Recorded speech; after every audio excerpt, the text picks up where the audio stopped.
Good morning. Thank you for coming today, and we'll give you a few minutes for your opening statement, and then we'll start with our questions.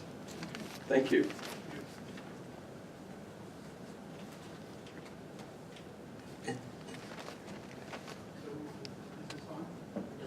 It should be down at the base of the microphone. There you go. Mr. Chairman and members of the committee, I appreciate your review and the invitation to be here today. My name is James Goughnour, and my situation's a little bit different because I'm a first generation kind of hunter in my family. I was born and raised in Pittsburgh, Pennsylvania, and moved here when I was in my 20s. And I've been a resident of Arizona for over 40 years. My wife Dolores and I retired and we moved up to Payson, and we've been married for 18 years. We live in Payson. Prior to that, I lived in Mesa and Dolores lived in Gilbert. I have a Bachelor of Science degree in Business Administration and retired from General Dynamics in 2006, where I worked in the operations department. And it was an engineering type function. Most of my career was spent in project management, and we did a lot of work on communication systems for satellite programs. And most of it was restricted type programs, but some of the programs were the International Space Station and along with the Deep Space One program. My responsibilities there were multi-million-dollar budgets that we used to manage. Critical schedules. One of the things you don't want to be is the long pole in delivering hardware whenever you're going to launch a satellite. And customer reporting, a lot of interface with our customers. After retirement, I started a small business called Rim Country Custom Rods. We build fishing rods of all types for saltwater, freshwater, and enjoy that. We're actually international. We sent some fishing rods up to Canada, sent some to Mexico, and have a lot of fun doing that. I'm a member of the Goughnour Sporting Association up in Payson.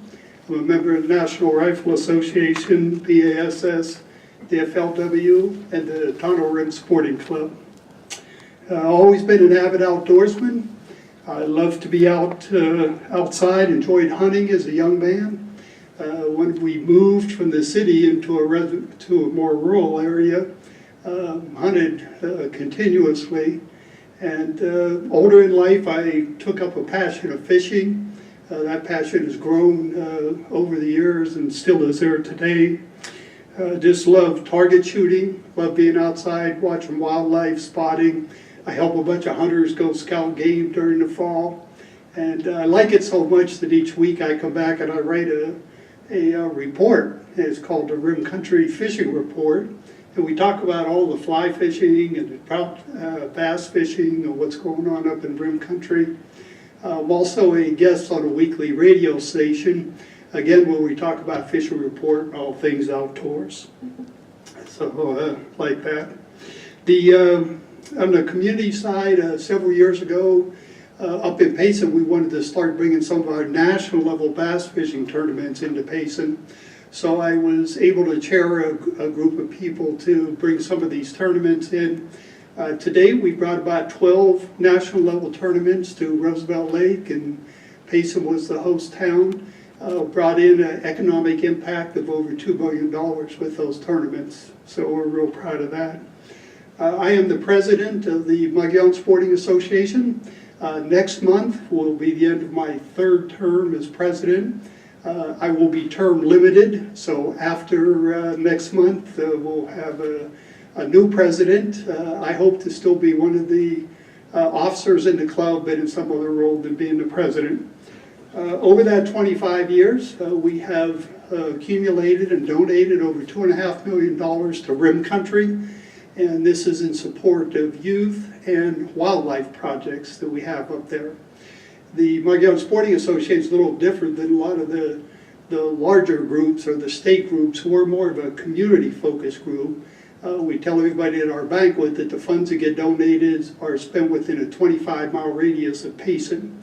So we focus on our local community, and we're supported by a lot of the local organizations up there. We also support the Payson Wildlife Fair that goes on up in Payson and Green Valley. The junior hunt clubs, the camp hosts clubs, and several other organizations that just come up to Rim Country. We're kind of fortunate to be there. I was also the chairman of the Healy County Roundtable.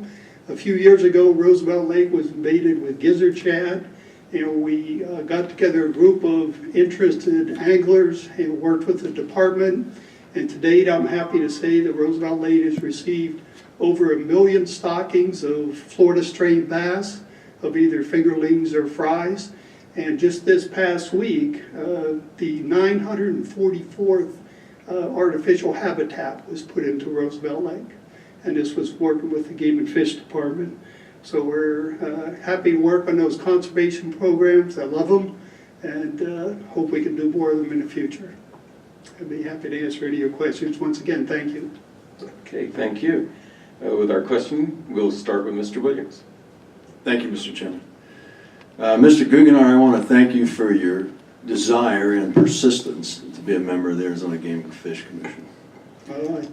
I thank you. That's how passionate I am about trying to make sure that we move forward. Please tell us what you believe to be the two most important issues that will face the Arizona Game and Fish Department in the next 5 years. The first and foremost, I would say, is going to be funding issues. If we look at where funding comes from, I don't think there's a lot of people who understand that the Game and Fish Department takes no money from the general fund of the state. So it's not an organization sponsored by tax dollars. It is the anglers and the fishermen and people that buy outdoor recreation equipment that help to fund that. Last year, if we look at I think there were somewhere in the area, just over 300,000 hunting licenses were sold with a revenue of 18 million, just under 18 million. And fishing licenses, that were actually more, there's like 425,000 fishing licenses for like 12 million. But that comprises only about 30% of the overall budget of the department. A department with over $100 million of a budget is going to require a lot of funding. So we look at federal grants, we look at some of the Heritage Fund, watercraft, those types of things. I think is going to be things to continue to try to seek those funding sources over the next few years. If I had to pick a second issue that would be big, I think it would be control over management of state lands. And how are we going to work with different agencies, the federal government, to understand and to build a relationship and to resolve some way to continue hunting, continue recreation activities on federal lands and private lands. Thank you. I have no follow-up question. Ms. Chilton. Thank you very much, Mr. Chairman, and thank you, Mr. Goughnour. It's taken us a few tries to learn to pronounce your name right. Yes, ma'am. We finally got it. Okay. You've already raised the issue that I was about to ask about, which is that interface between federal management plans and state responsibilities for management of wildlife. The feds have a lot of control over habitat and access, and all those different federal designations that are throughout the state do impact the opportunities for recreation and for wildlife management. Would you like to expand further on that subject, please? Sure. It's a tough one, as you know. And it's been around for a while, and it's going to take working with those different agencies. When you consider that 28% of the United States is owned by federal land, and most of that is concentrated in the western states. If you take 12 western states, 47% of that land is owned by the federal government. So in Arizona, it's even it's even more exacerbated by those issues just because there is so many forests here. Public parks, national monuments, and those types of things.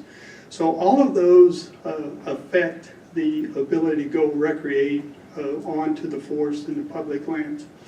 The answer is not easy. It's going to be a long-term solution. It's going to be working with these agencies. In some cases, there's 5 different agencies that claim control over some of that federal land.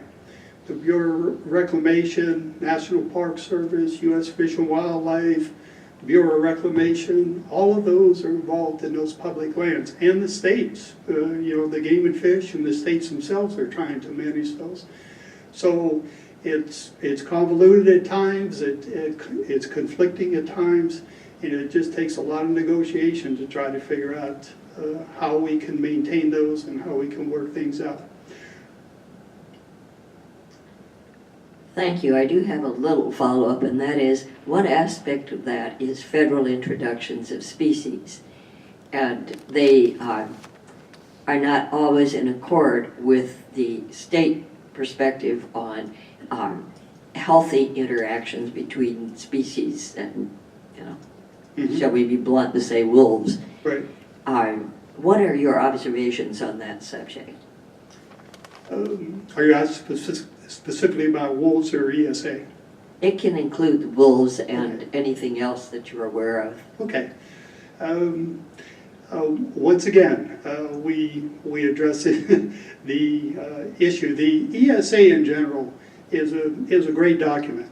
It is very much needed in our environment. I don't think there's a person anywhere that looks for animals or species to go extinct. On the other end of the continuum, there are absolutely groups that have tried to abuse the ESA and take advantage of it to further their independent causes. So I think that goes on. The wolves are in the middle, I think. The Mexican gray wolves have been on the landscape since the 70s. Part of the ESA is the wolf program being managed properly? No. Is there more that can be done to expand their group and to understand the science behind what we should do with the wolves? Absolutely. I know that there's an effort to look at Mexico, where more of the natural habitat was, where the wolves were actually originated from, and see if we can't expand into the country of Mexico and move them back to a more habitat, a more natural habitat that they had. But those, once again, they don't come easy. The answers are difficult. You want to have a population of wolves. It's how many and where they can be. The impacts to people are great, and they're growing. And so it's going to continue to be an issue going forward to see how we can get to some resolution with it. Personally, I think that at the end of the day, we'll figure out a way to have a population of wolves, whether that's in southern Mexico, southern New Mexico, and in the country of Mexico. And at the same time that we find a way that where there are impacts, specifically to ranchers and to other recreation people, that we can figure out a solution for those. Thank you. Yes, ma'am. Thank you, Mr. Goughnour. With sportsmen's rights being under constant threat by people who do not like our way of life, what ideas do you have to help educate the public and the voters in the future, and how do you develop the funding for those efforts? That's another important topic.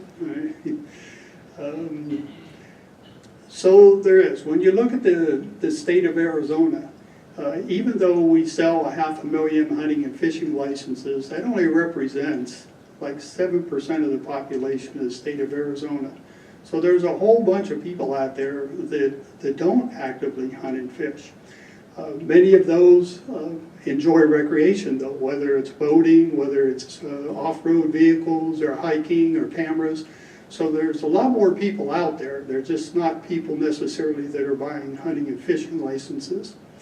So I know there's been several proposals. I think education is going to be key for helping promote the idea of game management, and education of people who don't necessarily hunt and fish is going to be paramount in achieving that goal.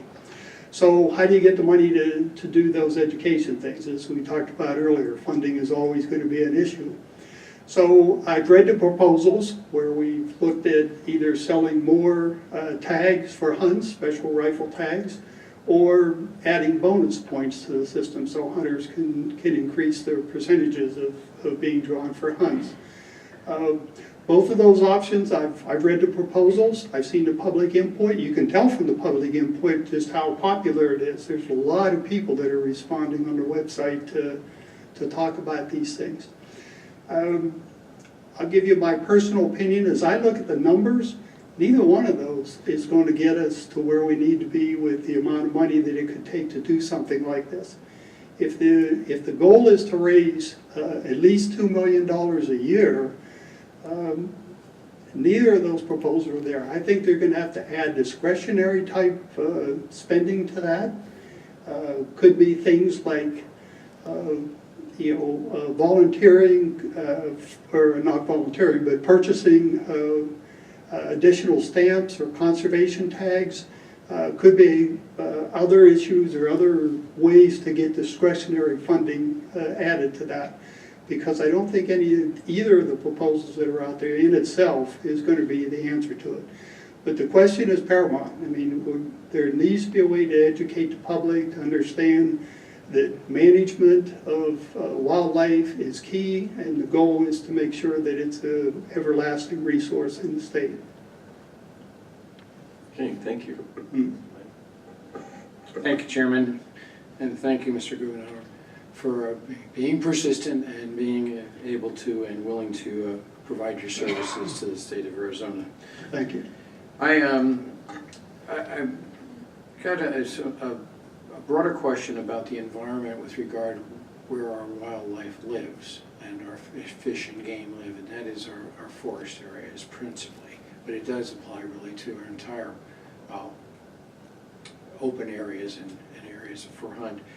But in that, I'm tied a bit more with the municipal interests as to how we handle the game that's within our preserve, which is 47 square miles within the city of Scottsdale, and we maintain predators, and we maintain the limited but certainly the game that has lived in the area for obviously centuries. But one of the things that has been of great concern for municipalities like Scottsdale is our forest management as it relates to wildfires, which is the destruction of a great deal of our forest lands because of lack of maybe, well, it certainly is, I think is pretty well understood, the lack of adequate forest management. Mm-hmm. And so it has impacted our watershed areas and certainly the environment for game and fish. Do you believe, or do you think that, and I'll try to pose this as a question, as for the Game and Fish Commission, water is certainly an element of major interest because of how it impacts our game and frankly our fishing in a big way. What would be the position, or do you think it is an area that the commission should be engaged in with regard to efforts that are put forward by the Nature Conservancy, the National Forest Foundation for federal land, Nature Conservancy for state and private lands, in better management of or allowing for better management of our forest areas and our frankly our wilderness areas on the open? Yes. Absolutely, this has been around for a while. As we look at the fires burning over in California today, I mean, the news this morning was just breathtaking with the amount of fuel that's in the forest and just the out of control situation with the fires. I live in Rim Country, so I see these fires firsthand. I've seen the smoke and the ash come down in Payson, so we have lived through that. So management is the key. You're correct, sir. There needs to be a way to manage those forests, whether that's involve lumber companies that can get in there and remove some of that fuel from the fires, or whether it's just management and creating breaks, fire breaks, and ways to access fires to better control them before they get too far out of control. If you've driven up to Payson, just as you're coming into Payson, coming from the south, you can actually see fire breaks have been built around Payson. There was one time a few years ago, one of the fires in Matazelle, there was talk that it could spread to the Payson area. So we kind of learned our lesson from there and started to take some management of the force up there to protect Payson a little bit better from that. But overall, the problem is still there. There is management needs to get into the force and do restoration in areas, to do thinning in areas, to do commercial work, and they just, that part of it needs to continue. It does affect the wildlife for sure. I mean, when those fires go, they can move elk herds, they can move deer herds, and after the fire comes even worse impact, because a lot of that ash, especially when rains come and storms come afterwards, get pushed right into our lakes and streams. They have literally wiped out fish populations in streams, in rim country. I mean, this happens in our state. So the answer to your question is absolutely yes, the Game and Fish needs to be involved in that. We need to work with the state, we need to work with the federal government, and develop a plan to better manage our forests, prevent these types of catastrophes from occurring. If I were just to add a statement, in quantifying really the impact as it is for our game and our fish within the state as part of that overall effort. Yes, sir. Thank you.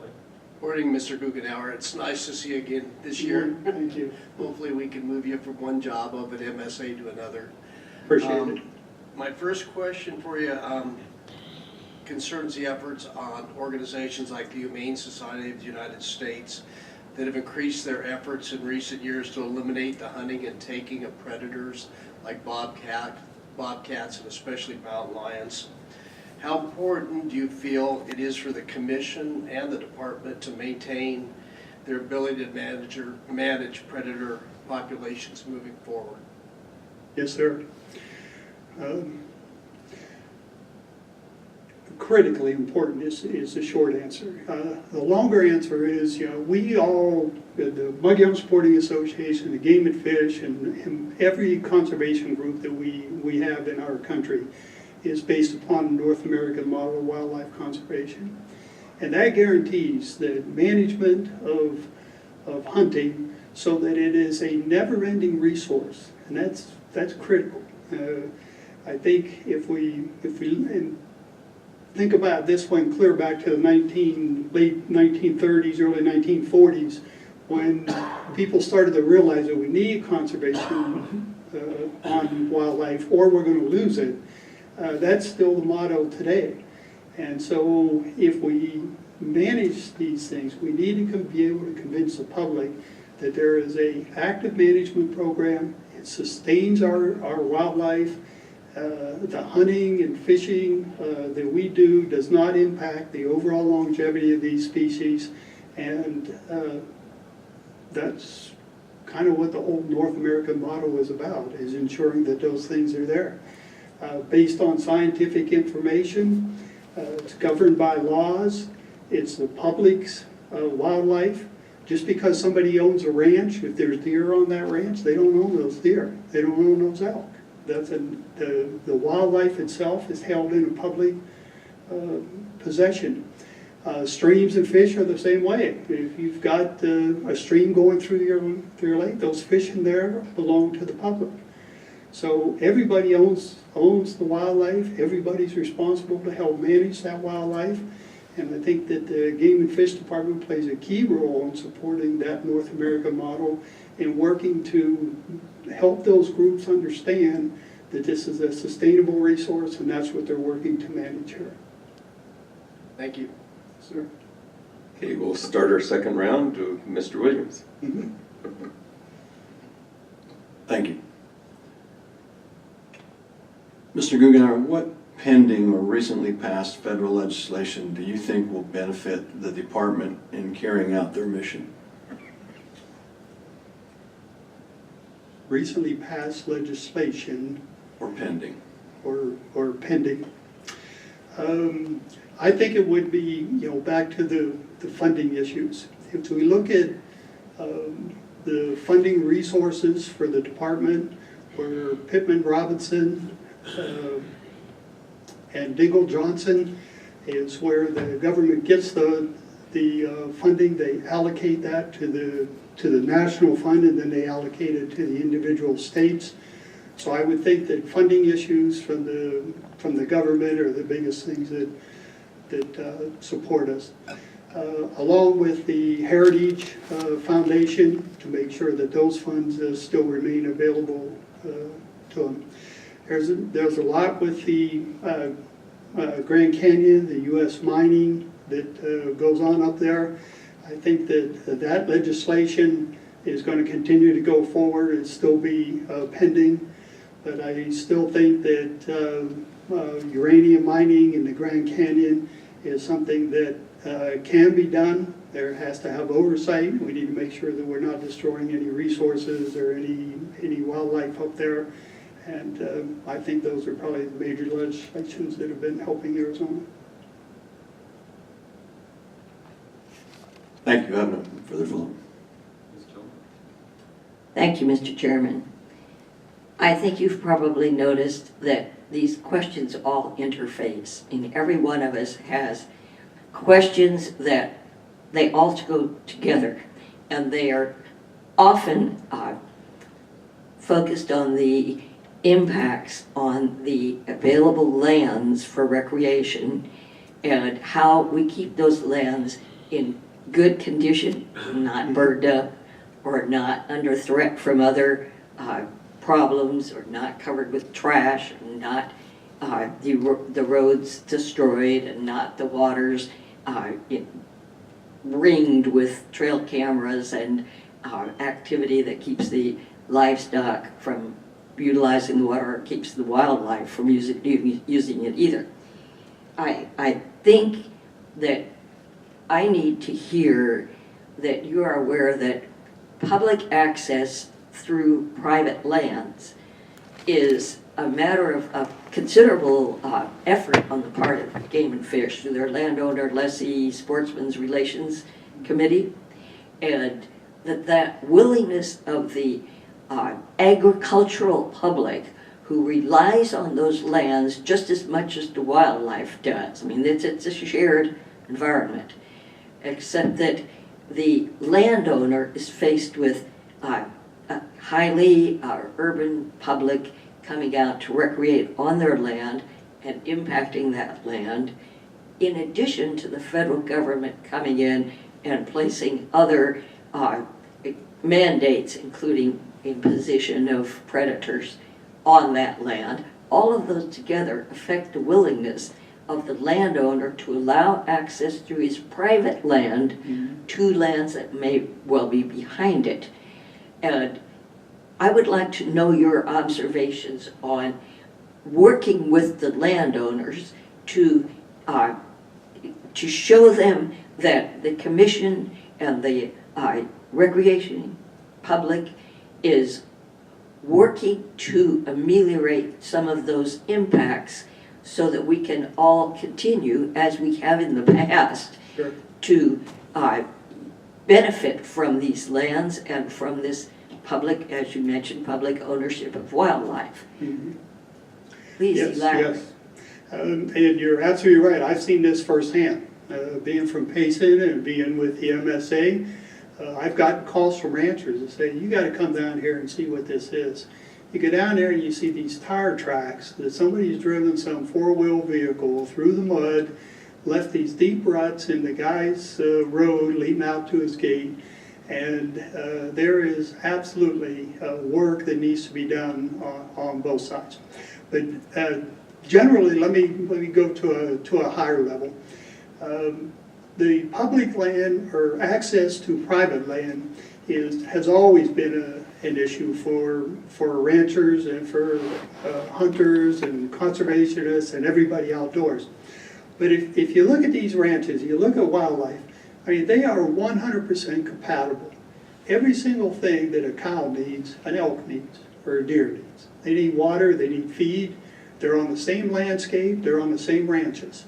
So to me, ranching, these ranches, and wildlife management, they're 100% side by side in going forward. So they have to respect it. When you go onto private land, you have to understand that you need permission to walk onto that land, that you respect that land, that you don't litter it, you don't abuse the land in any way. And unfortunately, a lot of those things go on. And then, as you said, the federal government comes along and they try to impose certain restrictions on that. And in some cases, it's even exacerbated because you have more leases on the land than private owns. And so it complicates it further, and you have to work with the federal government on some of their issues. So I understand that. I get that part of working with them. But for the hunters, there's a definite education and more understanding, and maybe even to the point that you have to repay farmers or ranchers for any destructions done.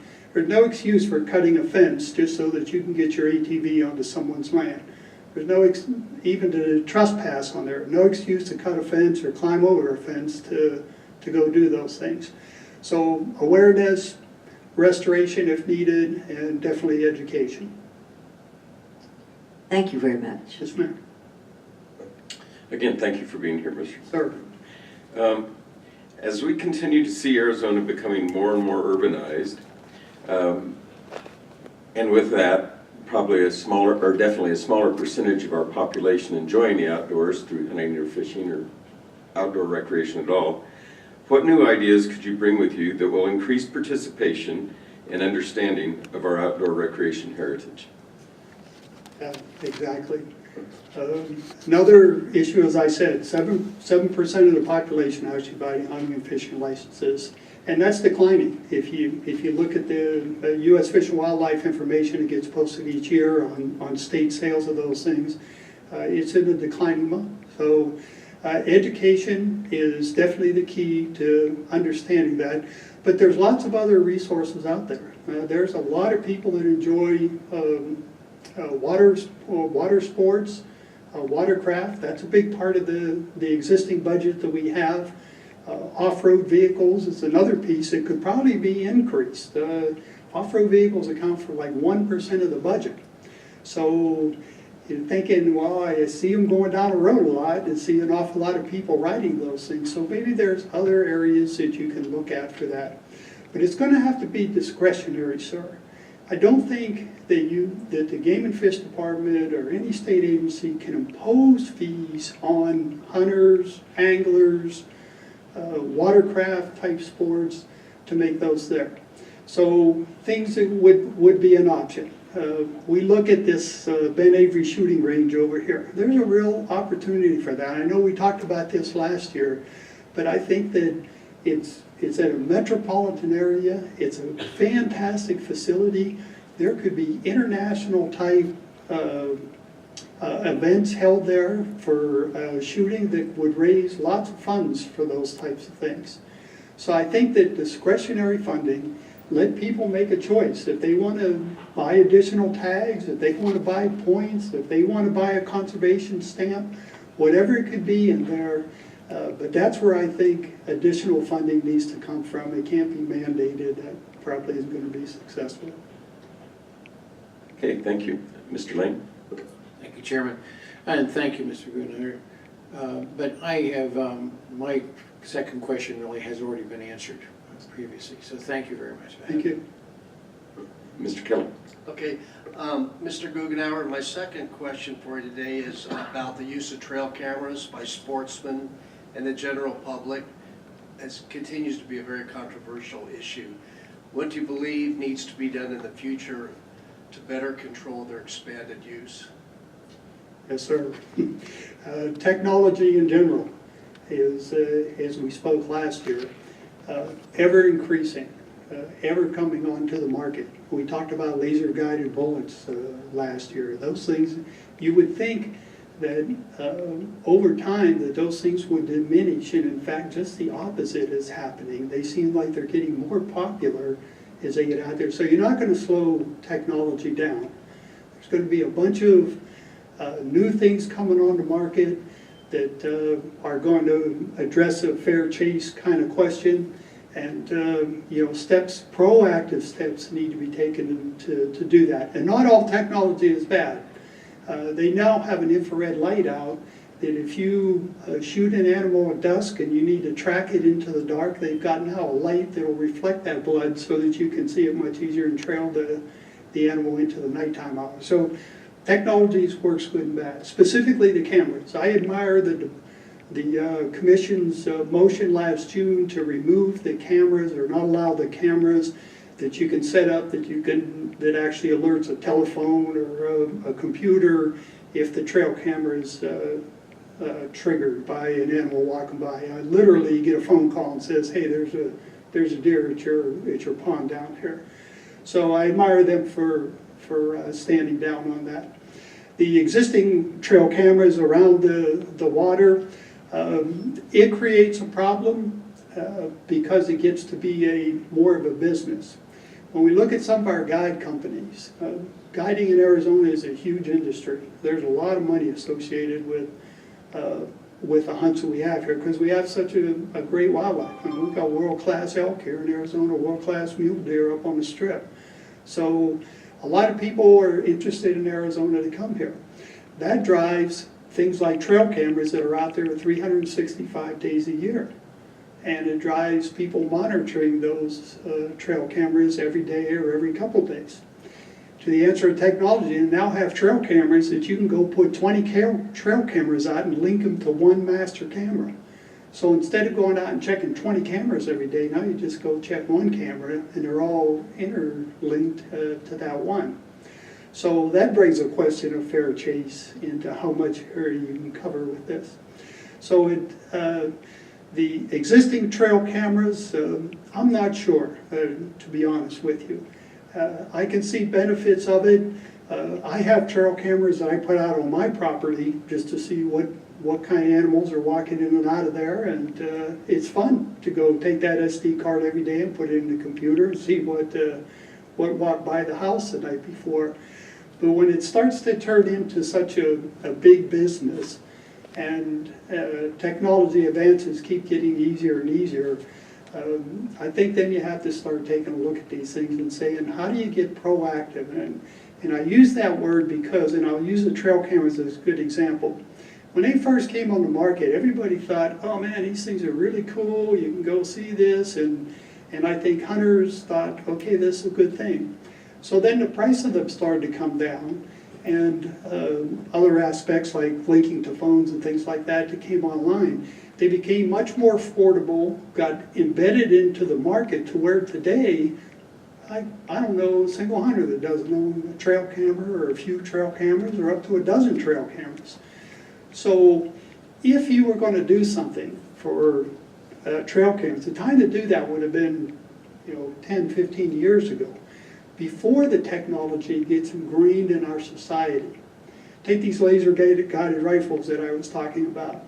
If now's the time to take some kind of action that you're going to do something like that. When the cost of those things come down and every single hunter has one of those things, it's hard then to go back and say that this doesn't create a fair chase. So I think being proactive on those types of technologies is going to be critical going forward. Thank you very much. Yes, sir. Okay, we have about 10, 11 minutes left. Does anybody have a follow-up question they'd like to ask? If you don't mind, Phil, because we have a few extra minutes, you've got such a strong fisheries background. If you were to come on the commission, are there any programs or things that you feel are lacking right now that need to be addressed in the future as far as fisheries go? Several issues loom out there. We've been doing a lot of talk, a lot of letter writing, a lot of positions stated, articles written in my fishing report. We've been talking about the fishing up at Glen Canyon, Lee's Ferry specifically, and those types of conservation programs are important to our fishing heritage. I can remember going up to Lee's Ferry, you know, and catching trout this big. You know, they're not there anymore. So we need to find a way to conserve those programs and to work to make sure that they are always there. In Rim Country itself, we have endangered species up there. A lot of the fish that are there, but we have other streams that are just void of fish. Small streams that not too many people know about that make ideal habitat for some of these endangered species to be placed and managed and off limits to fishing. And so there's ways, I keep going back to this negotiation thing, there's ways to work with environmental groups, there's ways to work with the ESA to the success of everybody. And I think some of those fishing streams up north could be utilized for specifically some of those endangered species things. But many of those problems, and I said this in an earlier conversation, you know, over the next 5 years, there's going to be more of these types of issues that come up, and we probably don't even know what they are today related to hunting and fishing. There are going to be major issues that the department and the commission are going to address over the next 5 years. But I look forward to that, and from fisheries, from looking at things from the fishery side of it, that's kind of exciting to me. I hope I can help in that area. Thank you. Yes, sir. Any other follow-ups? Okay, if you'd like to give us your closing statement, thank you. Yeah, again, I would just like to say thank you. I've been working with the commission and working with the department on a lot of these different projects over the years. We've had several successes. I think that Roosevelt Lake is one of those areas that I know I've advertised it a lot, but it shows the results of what can happen when groups identify a problem and take it through to the department, work with the different areas of concern and come up with a solution and implement it. It's a success. Today, Roosevelt Lake is one of the best bass fishing lakes in the state. And before this all started, Roosevelt Lake was named one of the top 100 bass lakes in the country. And my guess is that in the next couple of years, it's going to be back to that level. But I think that's a highly successful example of what can happen when you work with the public, you engage the public, and you work with scientists at the department to develop solutions, and then go implement them. I mean, countless guys up there building artificial habitat in the parking lot of Roosevelt Lake. It's a magnificent thing to see. You got 100 guys there fighting over who's going to build the next habitat to get it out there. So I look forward to that. I think engaging the public, educating the public, whatever you do outdoors. I don't care if it's hiking, photography, bird watching, scouting, or whatever it is. There's a role, there's a voice there. It needs to be heard, it needs to be considered, it needs to be worked into solutions that the department's going to come up with over the next 5 years. Okay, thank you very much. Appreciate your time today. Appreciate it. Does anybody need a break? We've got about 5 minutes. Mr. Chairman, is our other candidate ready? He's here, yes. But if we need a break, we've got 5 minutes. I defer to others.